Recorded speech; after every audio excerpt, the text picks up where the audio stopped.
Hello friends, இன்னைக்கு நம்ம பண்ண போற டிஷ் வந்து chicken 65. இது 500 கிராம் chicken இருக்கு. அதுக்கு தேவையான பொருட்கள் வந்து corn flour, மிளகு சீரகம் பவுடர் பண்ணி வச்சிருக்கேன்.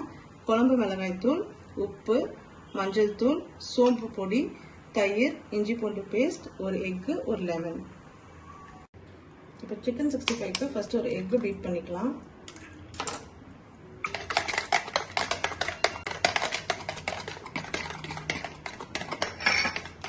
அதோட நம்ம குழம்பு மிளகாய் தூள், சில பேர் சில்லி பவுடர், தனியா தூள் எல்லாம் தனித்தனியாக சேர்ப்பாங்க. நான் வந்து குழம்பு மிளகாய் தூள் நல்லா சேர்த்துப்பேன்.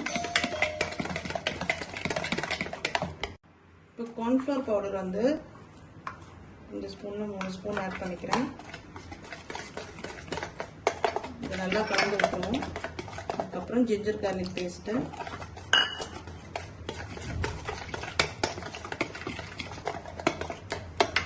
அப்புறம் பெப்பர், மிளகு சீரகம் ரெண்டும் நுணுக்கி வச்சிருக்கேன்.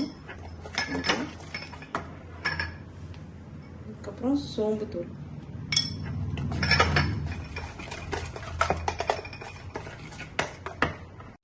கொஞ்சமா மஞ்சள் தூள் ஆட் பண்றேன். அதுக்கப்புறம் தேவையான அளவுக்கு உப்பு,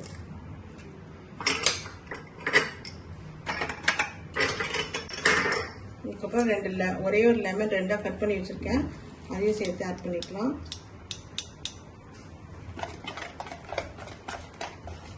நான் ஒரு ஹாஃப் மட்டும் தான் இப்போ ஆட் பண்ணியிருக்கேன்.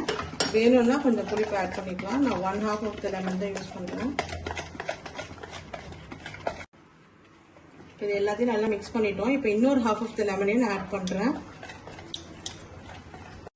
இப்போ நம்ம எடுத்து வச்சிருக்க கர்ட் ஆட் பண்ணிக்கலாம்.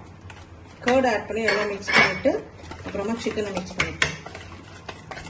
நம்ம வாஷ் பண்ணி வச்சிருந்த சிக்கன் பீசஸ், லெக் பீசஸ் எல்லாம் இதில் நான் ஆட் பண்ணுறேன். இப்போ இதெல்லாம் நல்லா மிக்ஸ் பண்ணி விட்டுடலாம். மேரினேட் பண்ணி ஒரு 1/2 அன் ஹவர் கழித்து நம்ம ஃப்ரை பண்ணி எடுத்துக்கலாம். கொஞ்சம் கூட தண்ணி இல்லாமல் இதை நம்ம பண்ணிக்கணும். இதோட நம்ம சிக்கன் பீசஸ் கொஞ்சம் இருக்கும், அதையும் நான் ஆட் பண்ணுறேன். எல்லாத்தையும் நல்லா மிக்ஸ் பண்ணி விட்டு ஒரு 1/2 அன் ஹவர் அப்புறமா நம்ம ஃப்ரை பண்ணி எடுத்துக்கலாம். இப்போ நம்ம சிக்கன் ஃப்ரை பண்ண போகிறோம். அதுக்கு நான் இப்போ வந்து இந்த கல் நல்லா சூடாயிடுச்சு, அதனால் கொஞ்சம் ஆயில் ஊற்றிக்கிறேன்.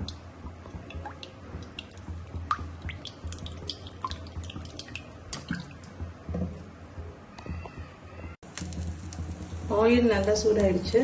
இப்போ நம்ம சிக்கன் பீஸ் ஃப்ரை பண்ண ஆரம்பிக்கலாம்.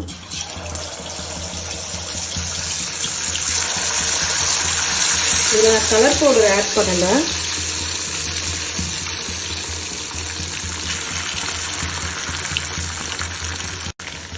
இது நாட்டுக்கோழி சிக்கன்னால ஃப்ளெஷியாக இருக்காது, பார்க்கறதுக்கு டேஸ்ட் ரொம்ப கம்மியாக தான் இருக்கும். இது ஸ்மால் பீஸஸ் எல்லாம் சீக்கிரம் வந்துருச்சு, அதெல்லாம் ஃபஸ்ட் எடுத்துக்கலாம். லெக் பீஸ்லாம் வேகலை, கொஞ்சம் எக்ஸ்ட்ரா டைம் எடுத்துட்டோம். அவ்வளோதான், இந்த லெக் பீஸ் மட்டும் தனியாக வேக வச்சோம். அதையே இப்போ எடுத்து இதை வச்சிடலாம். ஹலோ ஃப்ரெண்ட்ஸ், நம்மளோட சூப்பரான சிக்கன் ஃப்ரை இப்போ நல்லா ரெடி ஆகிடுச்சு. இது ஃப்ளெஷியாக இல்லாததுக்கு காரணம் வந்து இது நாட்டுக்கோழி சிக்கன் அப்படி தான் இருக்கும். Bye bye.